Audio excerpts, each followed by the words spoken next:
Teenage or the teen years is the most difficult time for any parent on this planet, because children are trying to adjust with the changes within themselves, within their body and around them, and the behavior also changes on the part of parents as well as on the part of children. And deciding on a smallest issue becomes a task for parents, as our children do not remain the same what they used to be a year ago or a couple of years ago when they used to be children. But maintaining a right balance probably can make this hard task a bit easier. It is all about, communicating well with the children. It is all about understanding what they actually want. Some trial and error and few tips that I am going to share in this video with you can make this journey a bit smoother, and it is all about finding the perfect balance between you and your kids. So before we start, please subscribe to the channel. This is Dr. Alka Arora and I'm here with you another set of tips, and this is the third video in the series, that is teenage parenting, that in this video I'm going to share a few more tips that how to handle teenagers and how to help them maximum in the school, because school is the time when they need our help, and probably we think that they don't need the help, but actually what is needed is our support.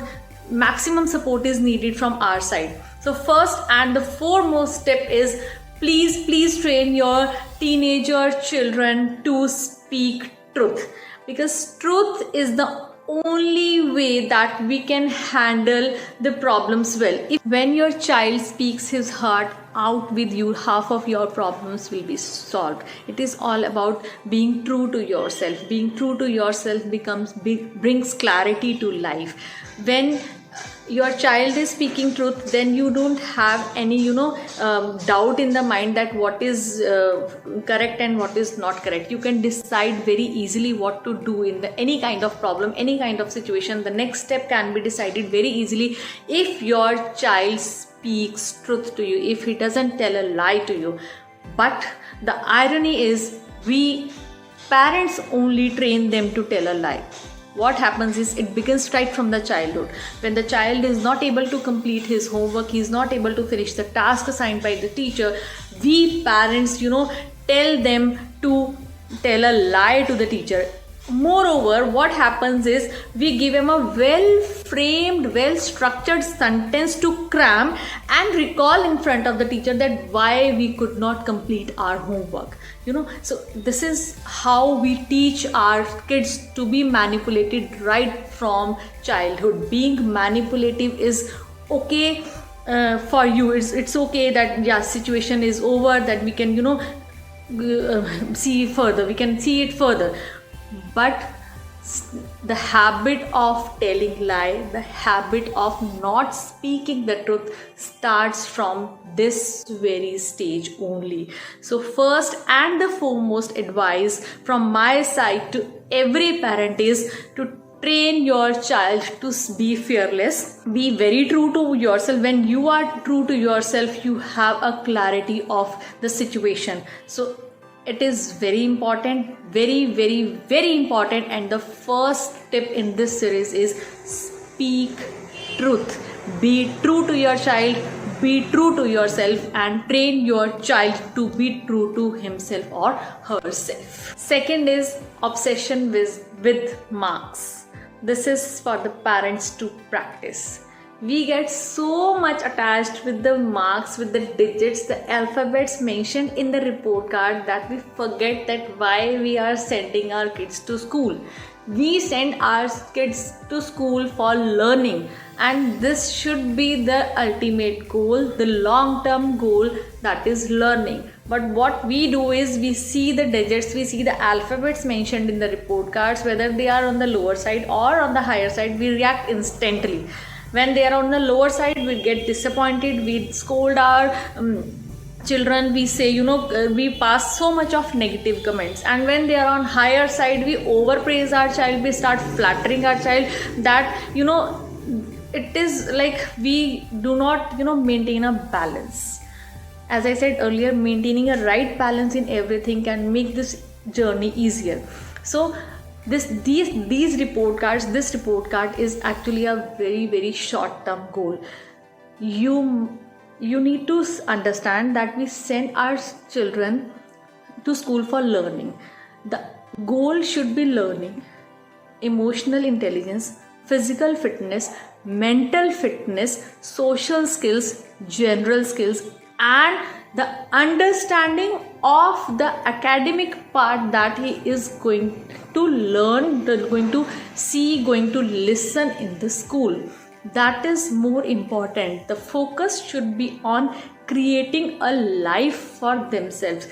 The long term goal should be that what kind of life we want our children to create for themselves. So obsession for marks should be immediately put across on. It should be knocked out of your priority list. The priority should be learning, making your child a human being who is fit for the society, or making society fit for themselves. So this is also an issue, that we pressurize our children to be fit in the society. So my third point is, do not pressurize your children to fit in the society.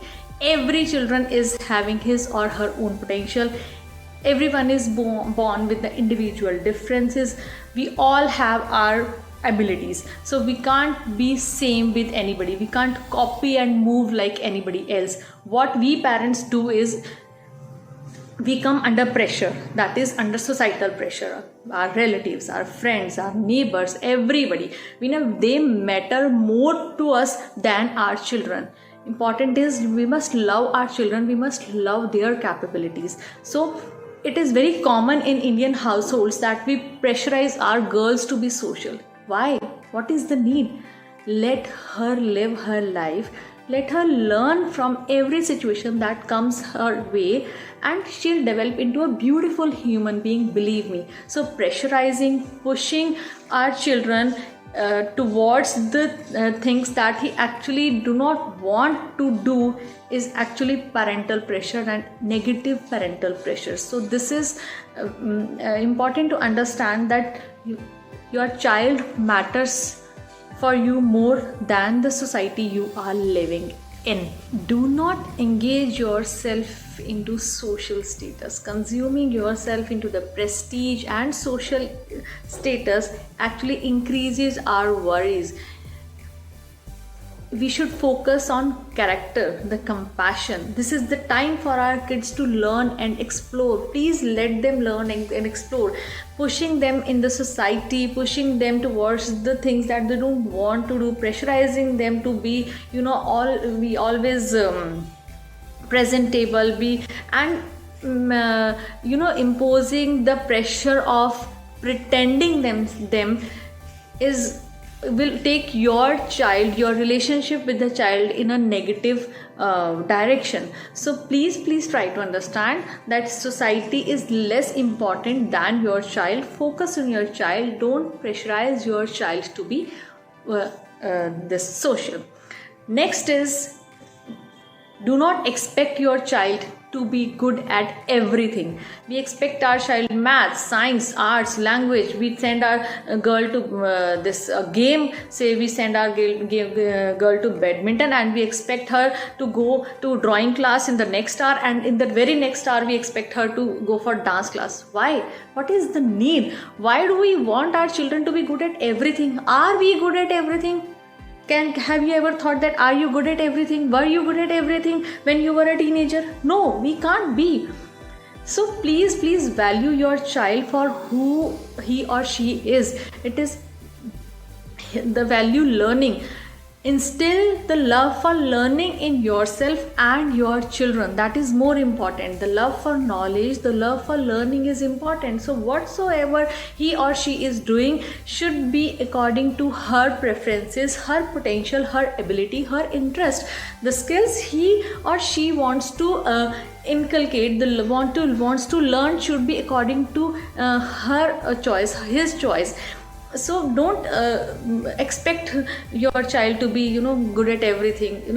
we have right brain, we have a left brain. I have made a complete video on this, how brain works, and in that I have mentioned that we have two hemispheres, right and left, and one is logical and one is creative. So don't expect your child to work with both brains all the time. Yes, there are children in the world, they are gifted children who are actually good at everything, but not every child on this earth can be good at everything. So please understand this point very well. Next is judging. We judge a lot. We judge our children, we judge children of our neighbors, we judge children of our relatives. We always try to judge, and most of the time the primary factor for judgment is how much time a child is spending with books.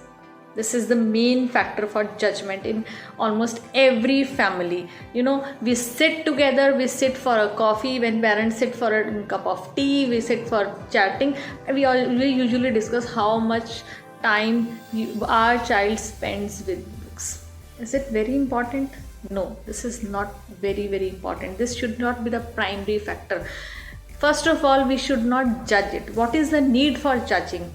We are only judging our children who we have created. We are the creators, and we should love them unconditionally without setting up. Maybe the books you are presenting to your child, maybe the books she is having around, that are not much attractive, that are not making him interested in those books. Maybe he is interested in art, maybe she is interested in music. So why should we judge that how much time our child is spending with the books? It is not about spending time with books, it is about learning, it is about exploring. Maybe he or she is sitting in a park and is learning more. He or she is observing the plants, the birds. We have so much to learn, we have so much to explore around. So it is not very important, it is not the primary factor that we should spend more time with books. Learning can take place anywhere.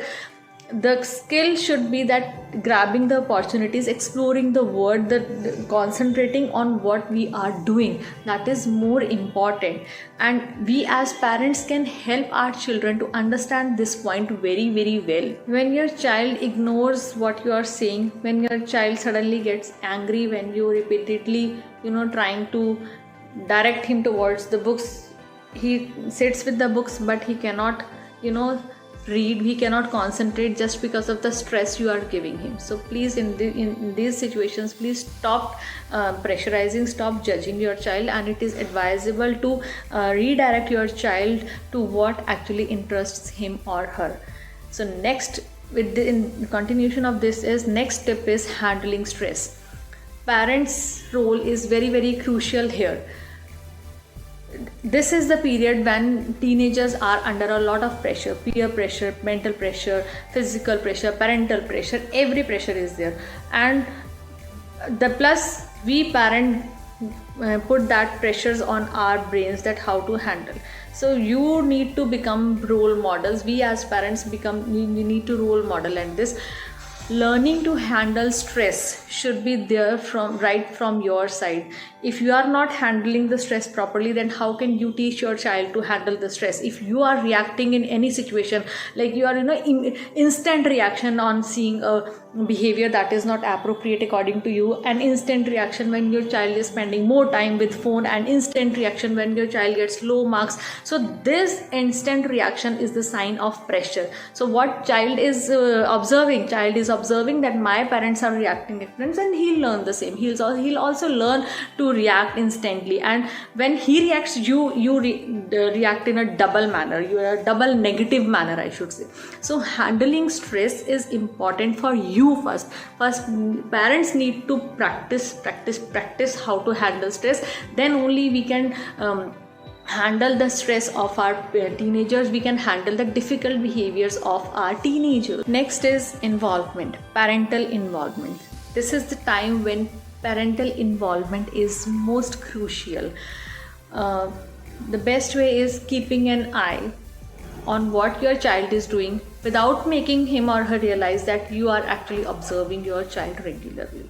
Keep in touch with a teacher who can give you honest feedback. Honest feedback is very important. Sometimes teachers give a kind of negative feedback, so this is your fine judgment that what kind of teacher whom you select for feedback, who can give you honest feedback, with whom you can communicate regularly, who can give you advice on the situation as and when needed.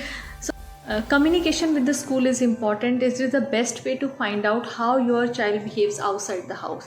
And if you find anything suspicious, please double check the information. Seek professional help if you need, if you feel like, and please don't beat or react instantly. Don't scold, don't pass negative comments to your child instantly. First, look at the situation very carefully, double check the facts, talk to one or more people, talk to the principal, talk to the teacher, or talk to the friends whom you can give actually honest feedback, or whom you can rely upon. So your involvement is very, very important, and you are the one who can teach your child to manage time. So next is managing time.